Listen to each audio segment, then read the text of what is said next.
So you're starting a freelance business. Do you really need a logo? The answer is yes, but the good news is it doesn't have to be complicated or expensive to make yourself a really nice logo. In this video, I'm going to be showing you how to make a logo for your freelance business. And this video is part of my freelance business startup series, which is sponsored by Wix. Wix is my go-to platform for website creation services and more, so use the link in the description below to start making your website, and your website is going to look 10 times more professional, credible, and trustworthy once you have a really nice logo on it. So let's get started. There are several steps in the logo creation and visual branding process. This is the same process that I go through with my clients because logo design and branding design is one of the services that I offer as a freelancer. So I always tell my clients that the first step is to think about your target audience. Who are the types of people that you are trying to serve in your business? Narrow that down as specifically as you can and consider the demographics of the people, the psychographics of the people. And doing this practice will get your mind in the right frame to design a logo that will be attractive to them. The goal is to create a look and feel that's going to be inviting to your target audience to the point where they can just look at your logo, look at your website and say, yes, I want to work with this business is for me. So step 2 is to pull inspiration from similar businesses and brands that you admire that are in your niche. I'm not advising you to copy anyone else's logo, but you can certainly pull elements and synthesize different elements into a logo and branding concept that is relevant to your business. Take note of the styles of their logos, the colors, the fonts, and imagery used. There's many different styles of logos. For a really simple logo, it can just be a logo type, which is a logo that's just stylized text, that's all. And if you want to add an icon to it, then that's called a combination mark.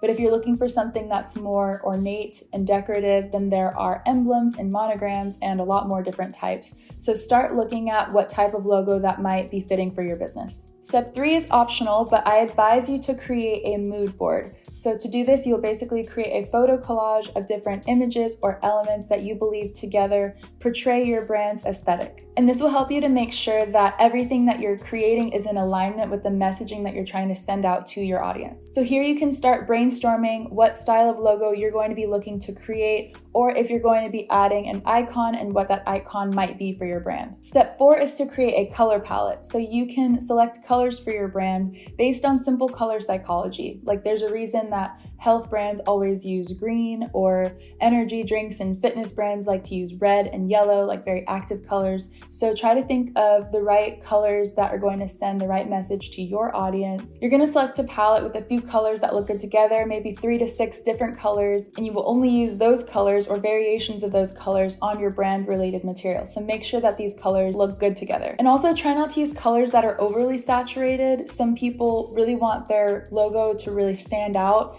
And if you use a color that's way too bright, it's going to stand out for the wrong reasons. It's going to hurt people's eyes. So make sure you're using the right tones of the colors. If you want to choose a bold accent color, you can do that, but I would advise you not to make it your primary color, but it's more of a secondary color that you just use here and there and not all over the place. Step 5 is to select some fonts. You could literally spend all day looking at fonts, but please don't. Just decide what type of fonts that you want to use and just pick one. There's serif fonts, sans serif, script, handwritten, and a bunch of different decorative fonts. Again, each font sends a message to the audience. So are you trying to come across as corporate or playful, feminine or masculine, as organic or technological? So decide which font is going to be relevant to your branding, and you're going to use these fonts on all your brand related materials. Choose 1 or 2 that look good together. To get the perfect font pairing, they should have some subtle contrast that works with one another. But if you want to go for something really simple and modern, you can really do everything in just one sans serif font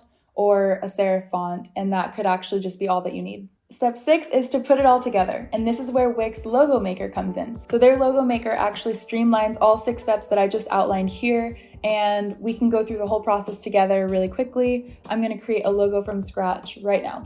Okay, so start designing your logo. I'm going to come up with a random business name, Brittany New Designs. Brittany New Designs. What is your logo for? Design. Is that an option? Designer? Designer, sure. Okay, how should it look and feel? What kind of brand do you want to come across as? I'm gonna go creative, modern and fresh. That's what I want. Next, which do you like better? So here's the inspiration section. These, neither of them. I like this one. I like this one. I like this one. Neither of them. Okay, where do you want to use your logo? Let's just say website for now. And it's gonna create some options for me. That is definitely a no. So when you get to this point, remember that you can actually change a lot of the things. You can change the fonts, you can change the colors, and you can modify. So this is really just a template to start you off with, but if you don't like something, you can delete it and replace it with something else. So this is just giving you some inspiration so that you're not starting from a totally blank canvas. I'm gonna load some more. Okay, that one's pretty bold and funky. Let's keep going. Okay, I really like this one. I like the colors and everything here. Let's see what we can do to improve upon it. So now it's already showing us how this could look on a website with the right fonts and colors applied everywhere. So I think that's actually pretty nice if I was going for something modern and fresh and creative. If we change the color palette over here, let's see what happens. Okay, all right.